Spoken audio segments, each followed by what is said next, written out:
So I'm back to work on my Slash 2. The runnability issues I was having led me to believe that what I needed was a new coil or a new condenser. I went ahead and put in both, as well as new points. I also, while I was doing that, I had to take this whole unit off, and that meant that the magneto rotor was exposed. And I've had trouble aligning the notch in the points plate with the marking on the magneto rotor. What it looked like to me was the magneto rotor was set such that the marking was straight up and down when the engine was at top dead center. It's supposed to be up and down when the engine is at static firing, which is 9 degrees before top dead center. So I pulled the magneto rotor off and reset it such that those markings were correct at what they call the S mark. It says S on the flywheel at that point. Then I put everything back on after I had installed all the new parts and was working on the timing to get the points correct, and found out that I have what they call differential timing. That means that the points open at a different point in the rotation for the left cylinder than they do for the right cylinder. I was able to adjust it such that one cylinder was a little bit ahead of the S mark and one cylinder was a little bit behind, thinking that that's kind of like about right. But in measuring it, it's too far out. It's actually far enough out that BMW says I should have a new advance unit, which is what houses the cam that opens the points. I don't think I need a new advance unit. I didn't have differential timing before I took all this off, and I do not believe that I harmed the unit in my work. So I have found a post by the guy that everyone knows, I think they call him Vech, about how to correct differential timing after you've done this. It involves tapping on the end of that rotor once you know exactly where to tap.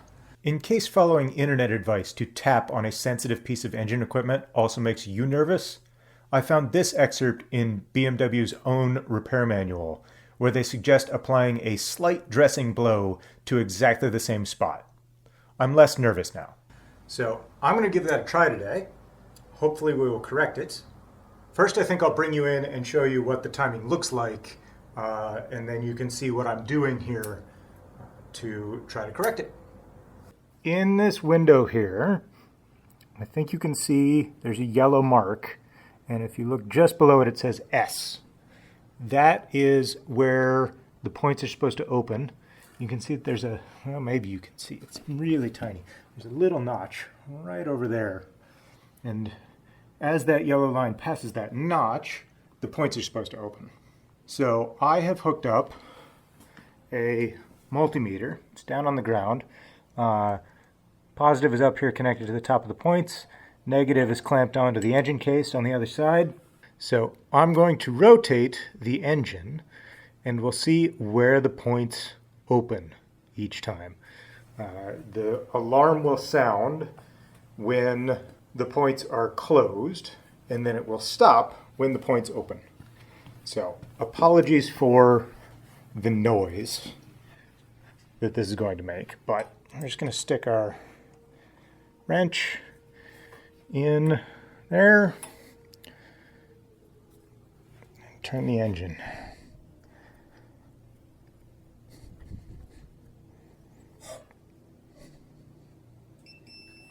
And the points are closed. Come around. That was the F mark. Nope, that was the S mark, wasn't it? Nope, because that's OT, or on top, top dead center. That's where the points closed again and then opened right there. So that's really far behind where they're supposed to open. So what Vech says to do is make a mark in line with that notch right here. And I'm trying to reach around my camera to do this. It's kind of awkward, so apologies for bumping. But we're going to say... So now, what we do is we keep rotating the engine. So it's 360 degrees from here for the other cylinder to fire.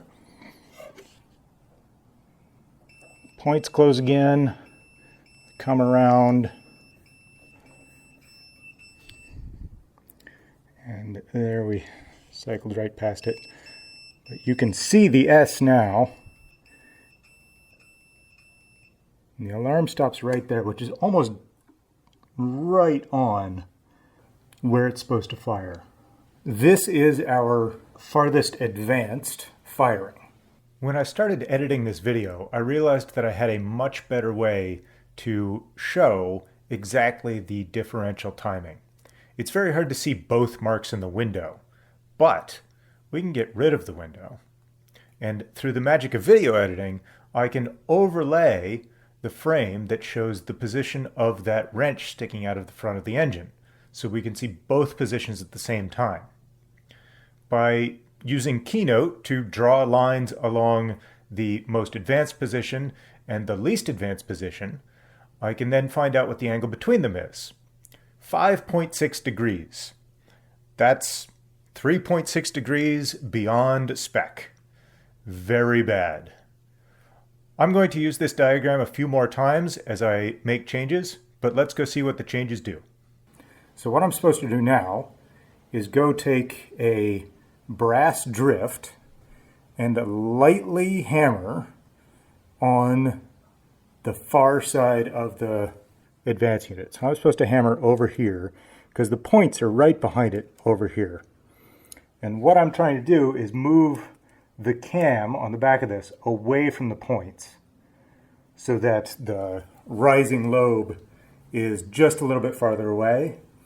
And that will mean that the rising lobe on the other side ends up just a little bit closer, hopefully. I don't have a brass drift, so I'm going to use this white oak drift. We're going to stick it right on. Let's see, that's the points there. I'm going to come in from here, look right there. See, you can tell when I touch it. See how the sound starts again? Because I'm moving the cam just a little bit away from the points, and it opens again. So I'm going to put this on here and very lightly tap, and what we'll probably end up with is the alarm stays on after I tap. So it was not a very good tap.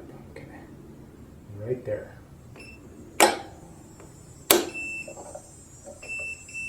There we go. Alarm is staying on after the tap. So now we do the whole thing again. We say, all right, so we didn't move it very far. As a matter of fact, it almost seems like we didn't. But that's where our mark is. And this is actually closer than I remember it being when I wrapped up the other day. So this is like just a little bit out of spec. The spec is, I think it's 2 degrees off. Vech says that equates to about 3/16 of an inch on that flywheel. That looks like at least half an inch to me, maybe a little bit more. So let's turn the engine over and see where that opening happens. I'm going to come all the way around. Our points are closed again. Here it comes. There's the S mark. That did move it just a little bit closer. I'm really excited about that. Not much. Not much at all. But it was just a little closer. So let's turn the engine over again. We'll get back to that farthest advanced position.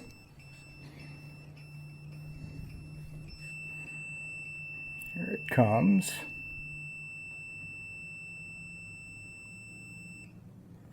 That's where the points opened. We'll just rock back and forth and find that spot precisely a little bit.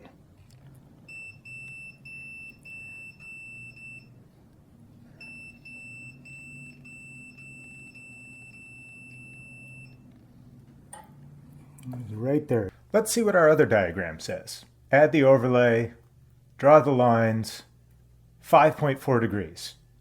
So we did actually gain 0.2 of a degree like we thought we saw on the flywheel. We're still far outside of spec, but let's keep going and see where we get. Let's take another whack at it, literally.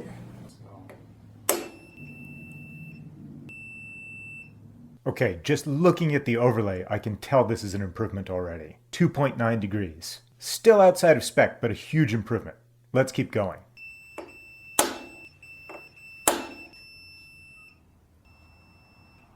.6 degrees, still moving in the right direction.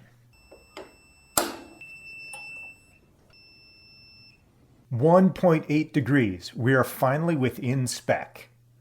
Only just barely though, so let's see if we can do any better.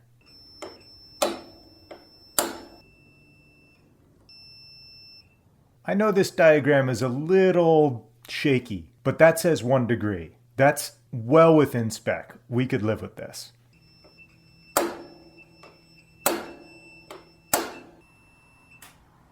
Oh, I think we're golden. Let me get you in here and show you what the story is. This, I'll move this back a little bit and bring it forward.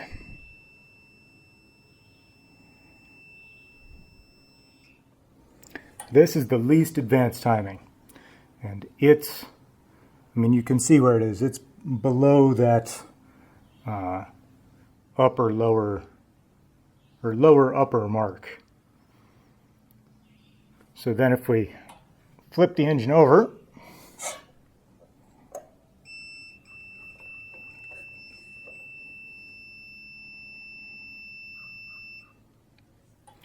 and that's where the advanced timing is, which is above the upper lower mark. So I think there's at most an 1/8 of an inch of, you know, linear space along the flywheel, which has to be a degree or less of timing difference. Okay, now we can finally compare the window. Our angle says 9/10 of a degree. The linear distance along the flywheel comes out to 7/64 of an inch, just under 1/8, like I was saying. That is great. So let me double check the torque on the nut, and we'll spin it around one more time and check it out. And then I will adjust the actual timing to get both of those marks down to the S mark.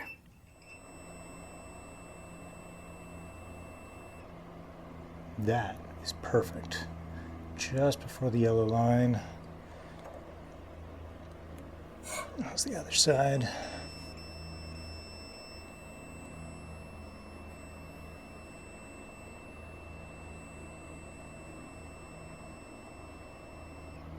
And that is right at the yellow line. All right. We're going to call this. All right. Finally, really this time. So we are right on the S mark.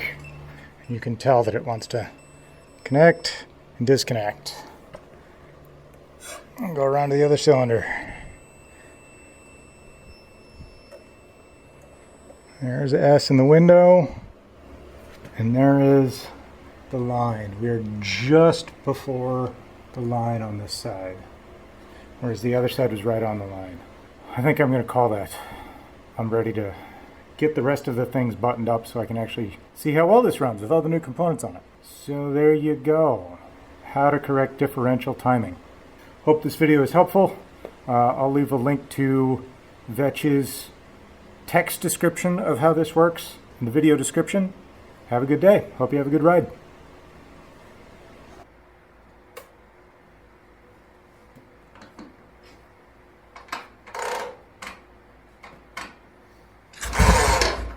Whoa, that was kind of right away.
shut it down for now. That's awesome. That was a super easy start. It wanted to run right away. It definitely needs a little balancing because when it's on idle, it's way more loopy than it should be. But that's not surprising. And I know I'm supposed to balance it hot. So I'm not going to do that now. Instead, I'm just going to say that coil even at idle is a big win. I don't think I've ever been able to rev it that quickly. It's always been a little hesitant off idle. So I'll get it balanced and tuned and we'll get back out on the road. All right. Thanks for watching.